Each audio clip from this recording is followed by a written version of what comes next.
Olá, bom dia no Brasil, boa tarde na Alemanha, amigos internautas do canal Resistentes. Hoje é quinta-feira, 14 de maio, 9 horas e 1 minuto no Brasil, mais 5, 14 horas e 1 minuto em Hannover, aonde se encontra Jean Gontenbaum, que é musicólogo, compositor, vive na Alemanha já há 15 anos, tem sido um colaborador frequente aqui do canal Resistentes. E nós o convidamos hoje para falar de política e pandemia no Brasil, na Alemanha, em Israel e nos Estados Unidos. Jean, bom dia, tudo bem por aí? Seja muito bem-vindo. Passo para você fazer a tua saudação inicial aqui para o nosso público. Bom dia para o pessoal no Brasil, aqui é boa tarde já, né, aqui em Hannover.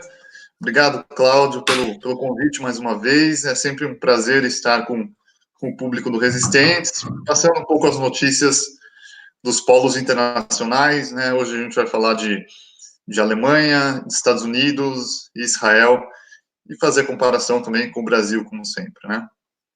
Muito bem, Jean. Vamos fazer um programa de 45 minutos, então vamos já tocando a nossa bola aqui para abordar de uma forma mais rica possível esses temas que nós nos propomos. Eu gostaria de abrir então a nossa conversa, Jean, falando sobre Israel. Como é que está o quadro político em Israel? O Netanyahu formando aí um novo governo de coalizão, dividindo o período que ele vai ficar com o Gantz, né? Enfim, atualiza para nós esse quadro, por favor, e também da pandemia, né, em Israel. Como é que está a situação? Pois é. Bom, são duas questões bastante diferentes, né, a política e a questão da pandemia, mas elas acabam se encostando, né?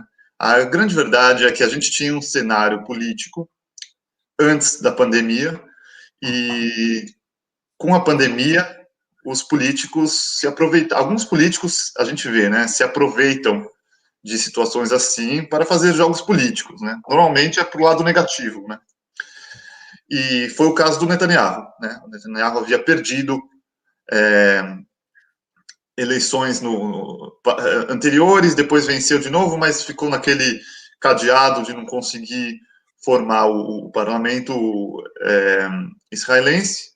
E, ao que tudo indicava, a gente caminhava ou para quartas eleições consecutivas, né, em Israel, ou então as coisas seriam ainda arrastadas com a possibilidade da, da, do julgamento do Netanyahu por motivos de corrupção e tudo mais. Estava tudo em aberto e a oposição tinha uma grande esperança de que alguma coisa ia mudar e a era Netanyahu acabaria. Porém, o cara é uma raposa, né? Ele soube virar o jogo, virar a mesa, se utilizando dessa questão da pandemia, né? Ele clamou por um governo, uma coalizão maior, né? Um governo que acabasse de uma vez com essa indefinição política, né? Com o argumento de que agora, mais do que nunca, o país precisa ser governado. E, logicamente, isso é verdade, o país precisa ser governado, né? E era necessário, de fato, fazer achar alguma solução para esse problema que já tem mais de um ano, né? De que é o governo não se formar e o país ficar semi-governado. Só que, logicamente, por detrás dessas palavras do Netanyahu estava a condição, né, dele. A condição é que ele simplesmente permaneça no poder, né? E, no fim das contas, ele, de certa forma, ao meu modo de ver, ludibriou, né, o Gantz, que era o líder da oposição, e o Gantz entrou na dele, né? É visto hoje por muitas pessoas como um traidor, é visto por outras pessoas como um verdadeiro ingênuo, né, que caiu na lábia da raposa. Diga. Jean, pelo que nós acompanhamos aqui no Brasil, o Gantz teve a sua oportunidade para formar maioria no parlamento, mas não conseguiu também, assim como o Netanyahu não havia conseguido. Houve, de novo, essa rodada de tentativa de formar a maioria no parlamento, e nenhum dos dois conseguiu, e aí houve esse tremendo acordo por cima aí, pelo que parece. Então, exatamente, eu tô caminhando para isso. A questão é, essas tentativas, na verdade, não tem milagre para fazer, entendeu? Porque os números são números, você precisa formar 61 cadeiras para formar a maioria, né, no Knesset, no parlamento. Se você não formar, não tem jeito, entendeu? Então, esses números não iam surgir do dia para a noite, né, da noite para o dia. Simplesmente, nem Netanyahu, nem Gantz iam formar. Só que o que o Gantz tinha pré-pandemia era uma ideia de governo minoritário, né? E isso era uma coisa diferente. Era a ideia de se unir com os árabes, o que seria uma coisa inédita, né? Uma coisa, um grande progresso mesmo para Israel em termos sociais e em termos de busca pela paz, e com a esquerda e tudo mais. E ainda que ele não conseguisse oficialmente um governo com a maioria de cadeiras, ele ia governar com um apoio externo dessas partes. Enfim, é um negócio complicado e ninguém sabe se vai dar certo, porque ninguém sabe se daria certo, porque não aconteceu. Então veio a pandemia e aí tudo mudou de cenário. Israel foi um dos primeiros países a se preocupar com a vida dos seus cidadãos, né? E agiu muito bem com isso. Tanto é que os números são muito pequenos em relação à maioria dos outros países, o número de vítimas fatais. E nesse meio tempo, nesse contexto todo, o Netanyahu e o Gantz sentaram com o Rivlin, que é o presidente, né, e chegaram com a ideia de fazer um governo unificado, uma grande coalizão, né, que vai ter uma rotatividade com relação ao primeiro-ministro. Então, 1 ano e meio vai ser o Netanyahu, e depois desse 1 ano e meio seria o Gantz. Se o Gantz vai ser depois de 1 ano e meio, ninguém sabe. O Gantz tem certeza que ele vai ser, mas o Netanyahu certamente já tem planos e mais planos e mais planos para reverter isso. Óbvio, né? E o problema é que, no fim das contas, com esse grande governo, que agora tem a maioria, né, e vai ser jurado hoje à noite, inclusive, as minorias ficaram de fora novamente, entendeu? Então, assim, os árabes ficaram de fora, né? E a esquerda ficou esmagada, né? E as propostas opressoras do Netanyahu continuam em pé. Se fala a todo momento de mais anexações, né? Aquele imbecil do Pompeu, norte-americano, estava em Israel para conversar sobre coisas desse tipo, né? E antes de passar a bola para você me perguntar, Cláudio, só deixa eu explicar mais uma coisa importante sobre como que fica a oposição agora, né? Isso. A oposição agora ficou entre os dois extremos, basicamente, porque a gente tem os árabes e o pouco que sobrou de esquerda a esquerda mesmo em Israel, né? E do outro lado ficou a extrema direita, né? Os fascistas propriamente ditos, né? Que não aceitam entrar no governo também. Por quê? Porque eles não querem nenhum papo com alguém que seja central, né? Ou até tenha alguma coisa de centro-esquerda. E agora, nesse governo, entrou todo mundo, né?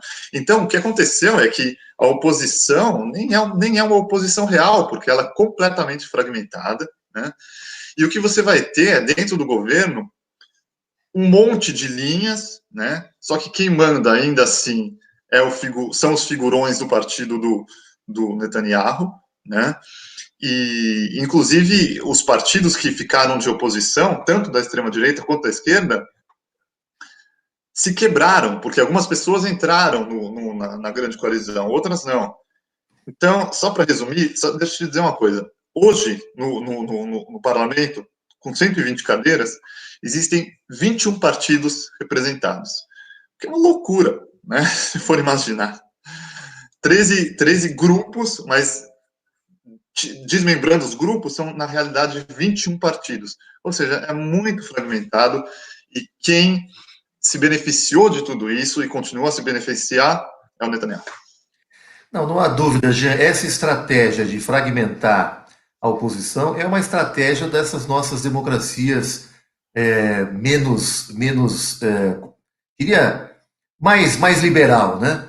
Que procura, neste movimento de fragmentação, de fato dividir e enfraquecer o que for oposição e essas coalizões conservadoras se mantêm no poder. Agora, em termos de cadeira, João, Jean, o que representa isso no parlamento, essa extrema-direita e essa esquerda? Você falou do que são minorias insignificantes, mas em termos de números, como é que você tem isso? A gente tem cerca de 5% de esquerda hoje, e, e a extrema-direita tem mais, porque a extrema-direita também é muito fragmentada. Você tem a extrema-direita, tem um partido que se chama Yaminá. Yaminá significa em hebraico direita. E eles flertam com... Eles não são exatamente religiosos, mas eles flertam com os religiosos, né, com os ultra-religiosos e tudo mais. Eles são, de certa forma, religiosos, mas menos religiosos que os partidos plenamente religiosos. Vai vendo as confusões do espectro israelense. E você tem a outra parte da extrema-direita, que é plenamente secular, que não pode ver os religiosos nem pintados de ouro na frente, né? E esses são os descendentes de russos, né, que vieram da União Soviética e tudo mais, que acabaram se tornando, em grande parte, extremistas para o lado direito, né? E são ateus, né, basicamente.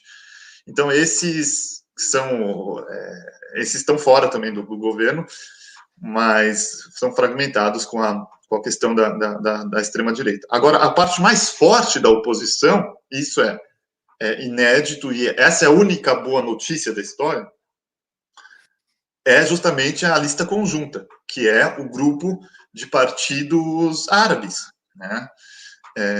E por que isso é bom? Porque 20% da população israelense é árabe. Então, nada mais justo que o parlamento seja representado com alguma coisa perto dos 20% também, né? Então, agora a gente tem, pela primeira vez, quase 15% de árabes no parlamento, com apoio também de algumas cadeiras judaicas, plenamente judaicas, da esquerda, né? E o meu desejo é que o que sobrou da esquerda, que é basicamente o Partido dos Trabalhadores, né, judeu, e o partido plenamente de esquerda, né, se unam e façam uma união com a lista conjunta. Aí a gente vai ter uma maioria em termos de oposição, pode combater a extrema-direita e tem voz para ser a oposição de fato ao Netanyahu. Explica para o nosso público melhor o que é a lista conjunta, Jean.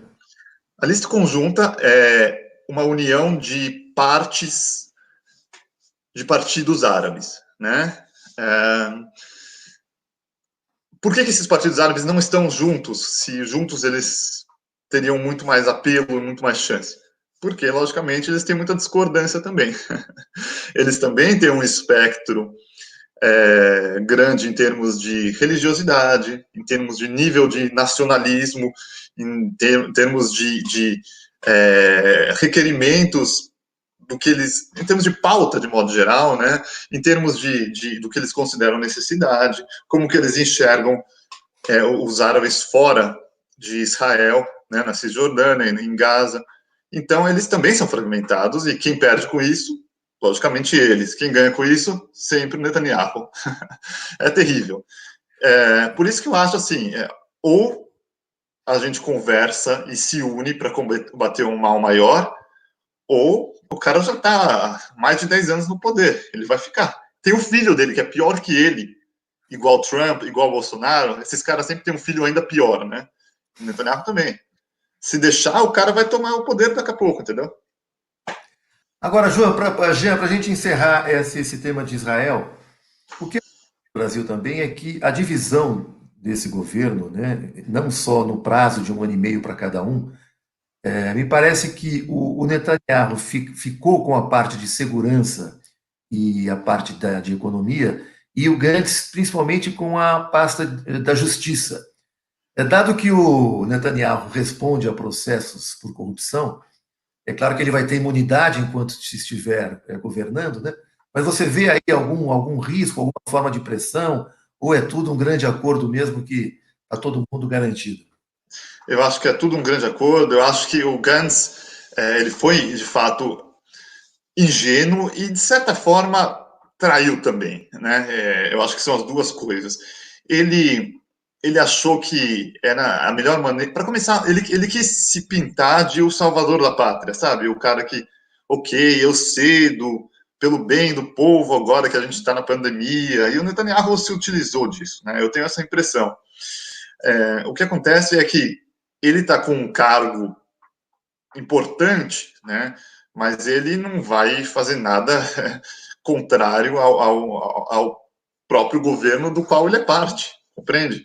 Até Ah, mesmo porque se desmorona esse negócio que ele montou agora, ele não entra, né, em setembro de 2021, outubro de 2021, por aí, né? É, então, assim, eu acredito que fica tudo como está por enquanto.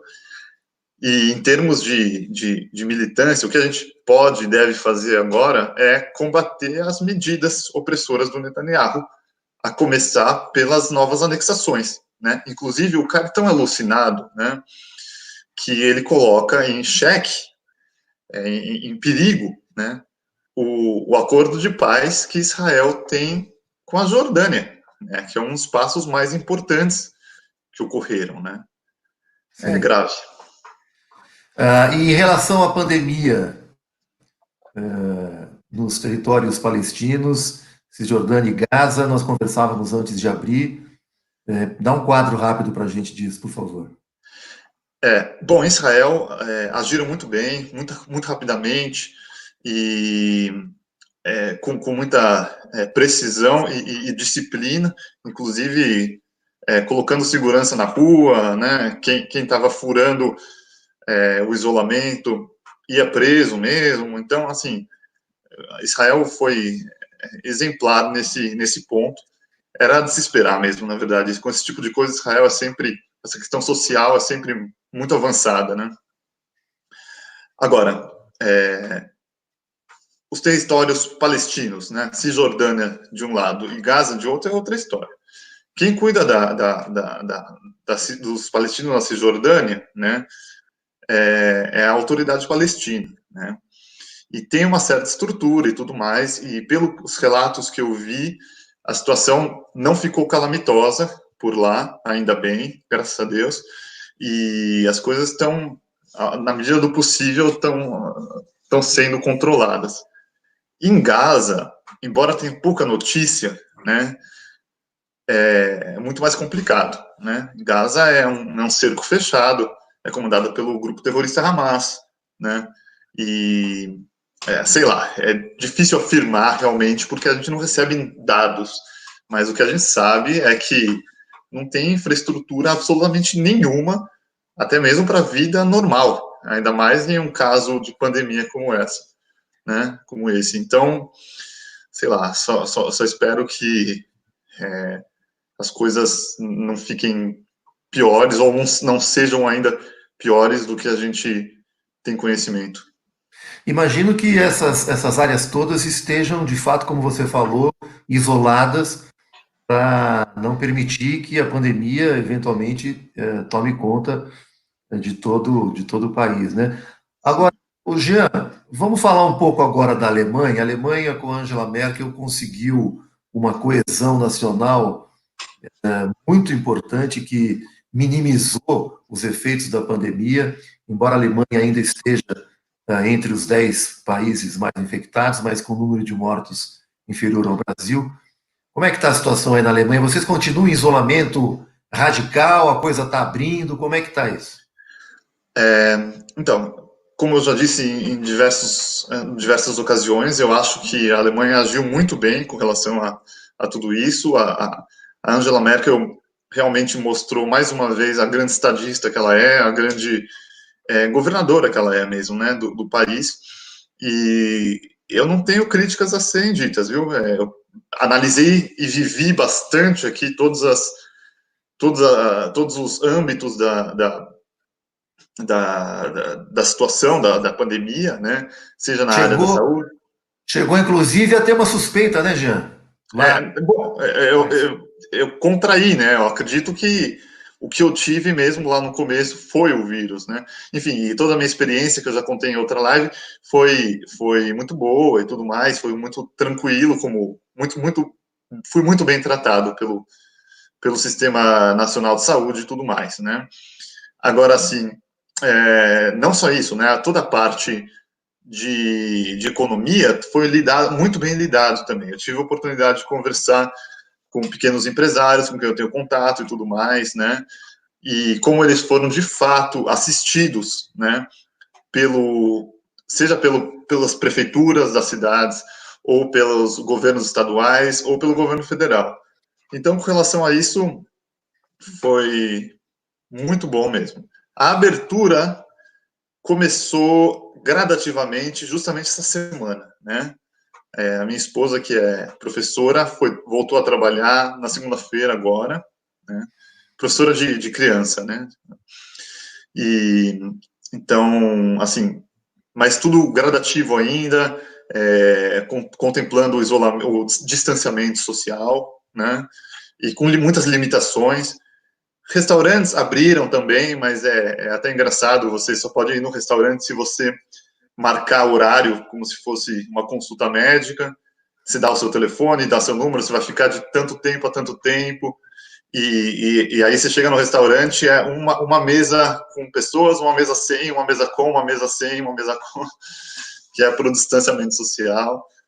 Então, assim, com cabeça, né, e equilíbrio, as coisas vão passando de modo sutil, né, e as pessoas não ficam também malucas emocionalmente, né.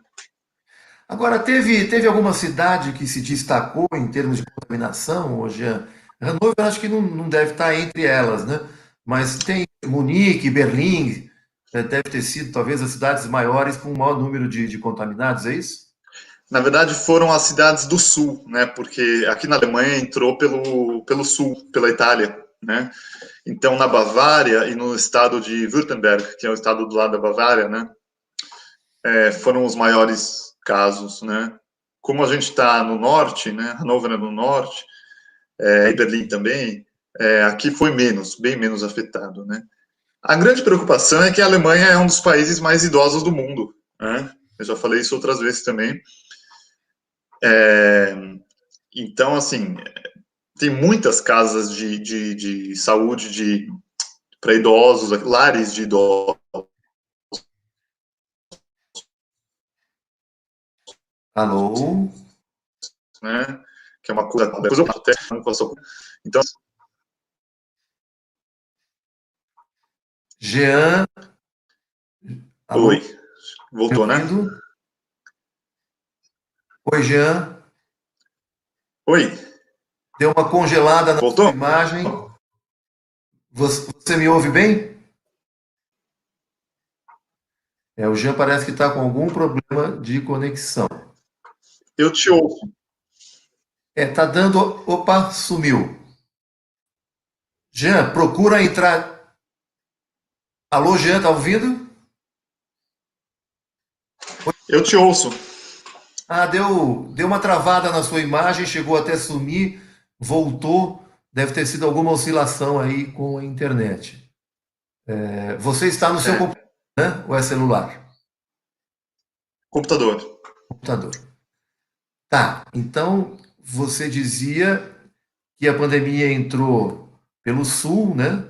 Na região da Bavária, você está no norte, que é uma situação mais tranquila, e imagino que esse relaxamento do isolamento social vai se dar, evidentemente, nas cidades menos preocupantes, e na medida que a pandemia for terminando a sua curva descendente, as coisas vão se dando em outras regiões do país. E a Angela Merkel, só para registrar, como nós iniciamos a conversa, ela está saindo como uma grande estadista que conseguiu coesionar o país, inclusive com os opositores ao seu governo, não é?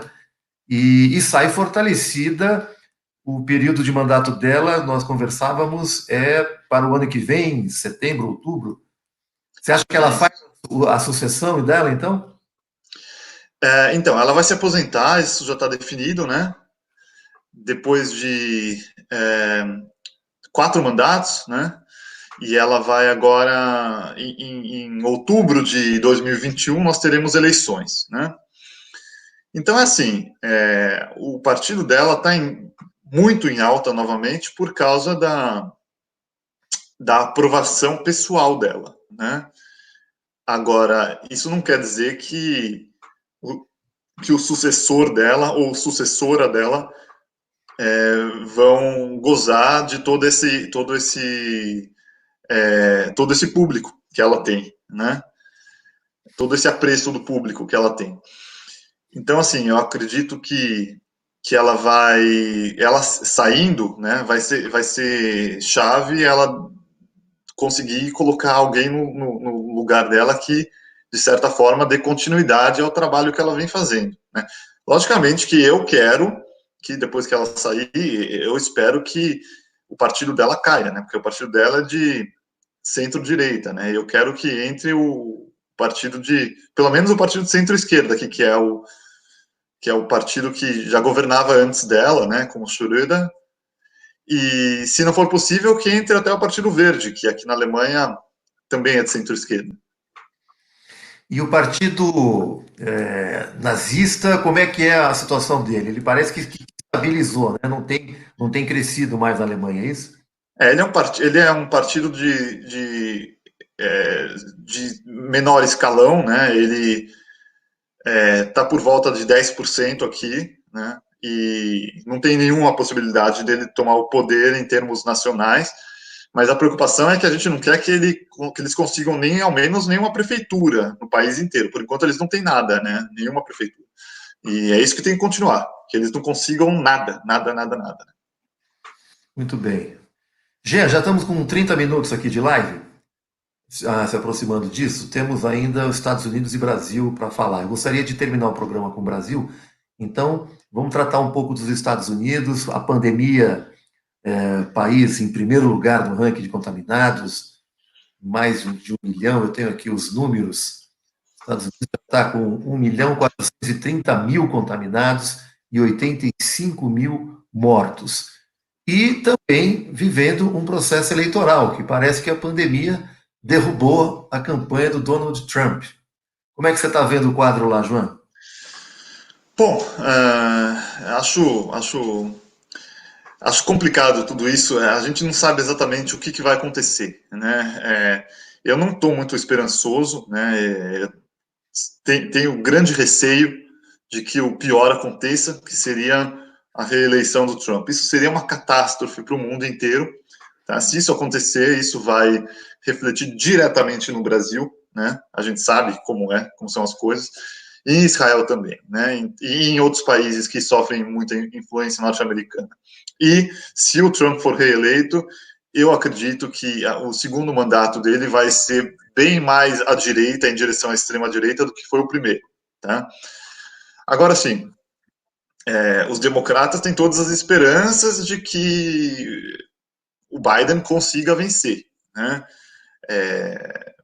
O Biden está para escolher a vice-presidente dele, né? Candidata a vice-presidente.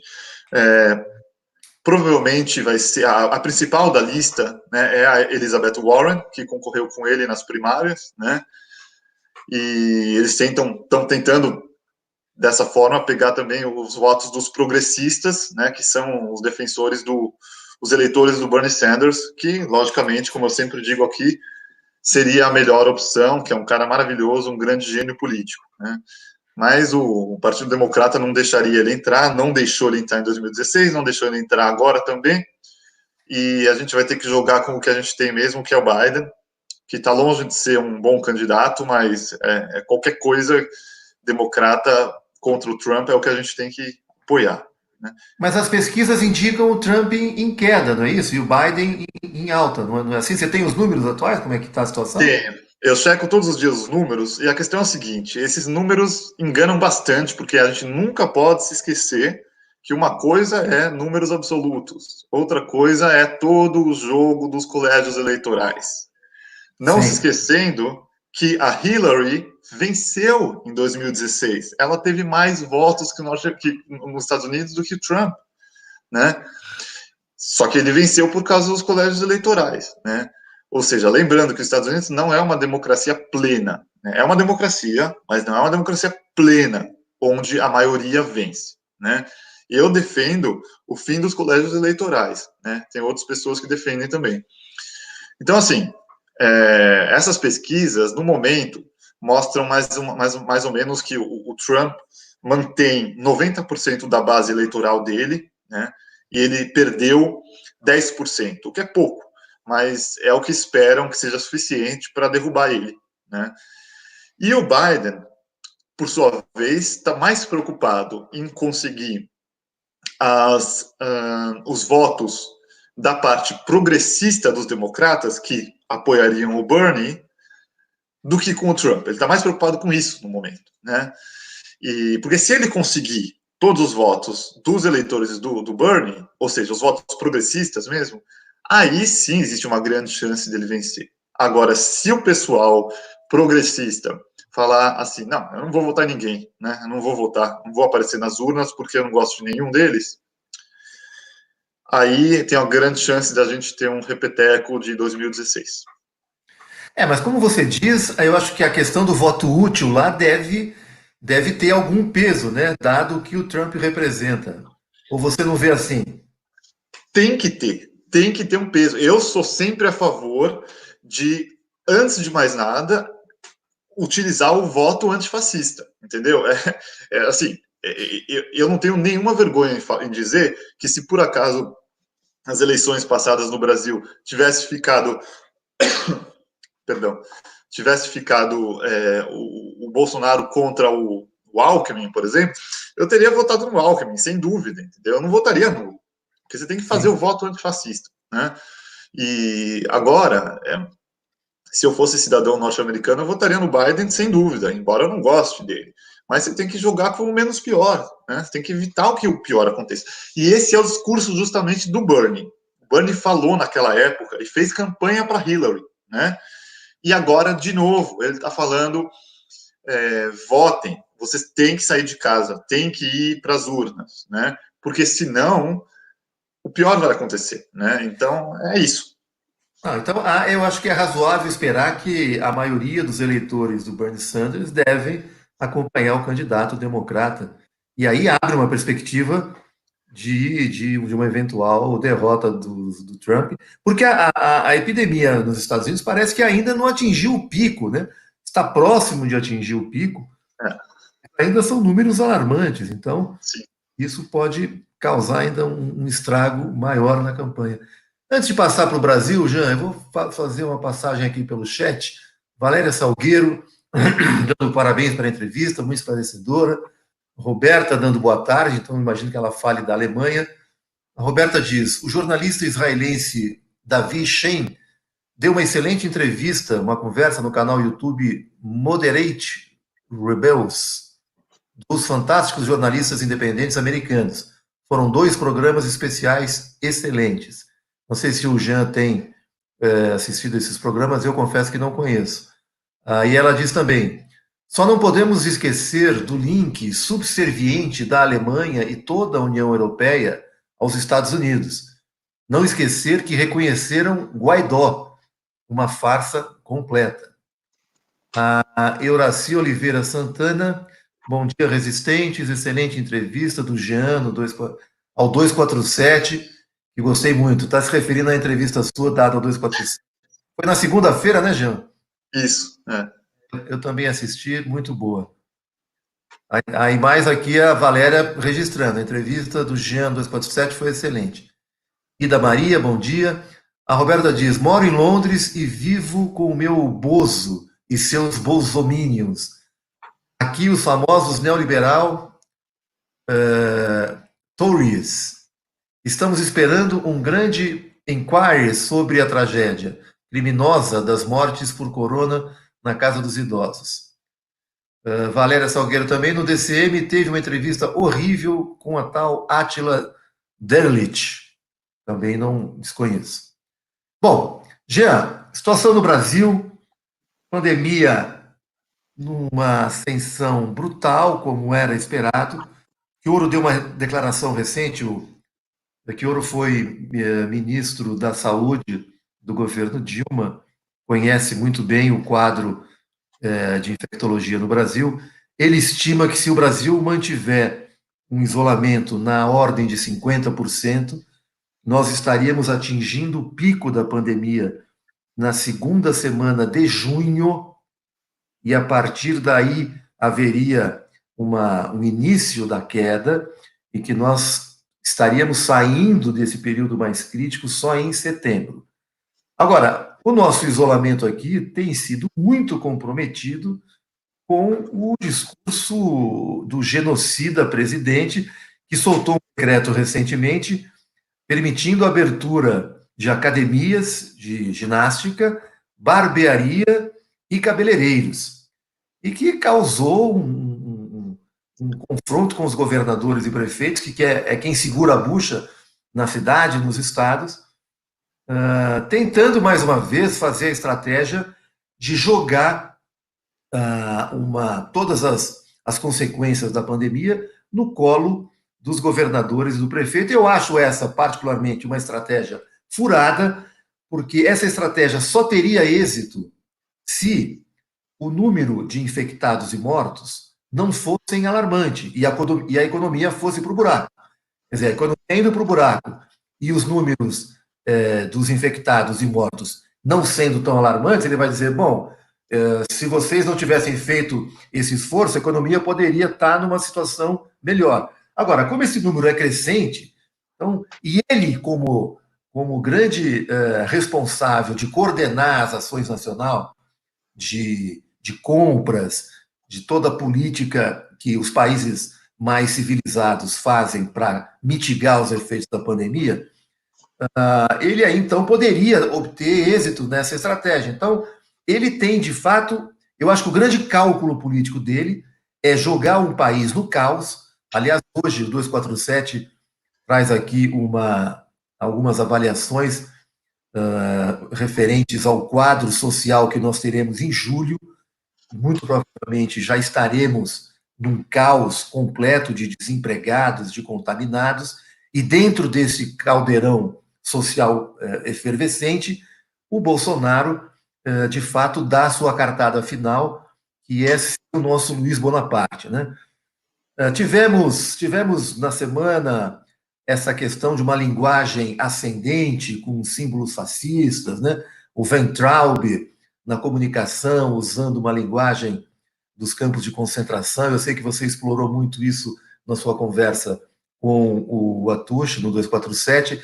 Eu, de minha parte, acho que o Bolsonaro, o que ele de melhor faz de forma nefasta é uma comunicação digital eficiente, porque ele, ao usar essas linguagens, ele distrai a atenção, inclusive do campo progressista, para ficar diariamente respondendo às agressões que ele faz. Enquanto isso, ele está passando uma pauta no Congresso cada vez mais destruidora de direitas e cada vez mais conservadoras, né? Então, como é que você está vendo? E eu gostaria também, Jean, que você comentasse com a gente.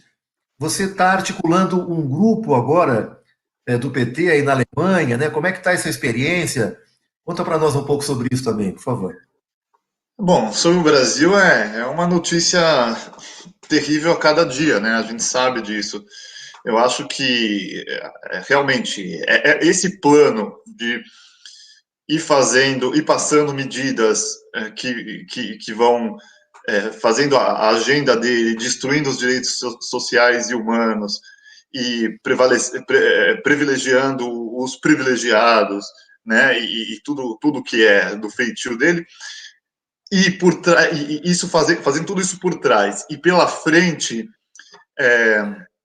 criar sempre temas novelescos, né, para distrair a população. Essa estratégia, óbvio, e não é da autoria dele, né? Isso é mais manjado do que andar para frente, né? O Sim. Trump faz a mesma coisa, não é mesmo? Todo dia o Trump vai lá, xinga alguém no Twitter, né? E tudo mais, e por aí vai. É, eu acho assim que hoje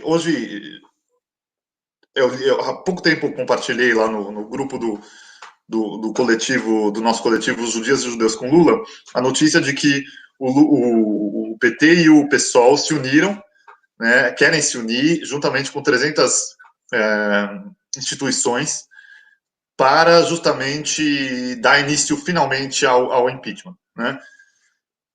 Por outro lado, o PCdoB não quer se unir a isso porque eles acreditam que é uma barca furada, um feto natimorto, né? Jean, Porque deixa eu te colocar aqui uma manchete do 247 que atualiza justamente isso que você está colocando. essa. Partidos de esquerda vão assinar pedido de impeachment contra Bolsonaro. Isso. É essa Então, notícia tá, mesmo, boa notícia do 247. E lá embaixo eles falam essa questão do PCdoB. Então, assim, a gente está realmente num beco sem saída, porque o impeachment é o que a gente quer, lógico, mas o argumento do PCdoB é muito bom também. E eu já avisei isso lá atrás. Olha, justamente olhando para o cenário mundial. O que aconteceu nos Estados Unidos?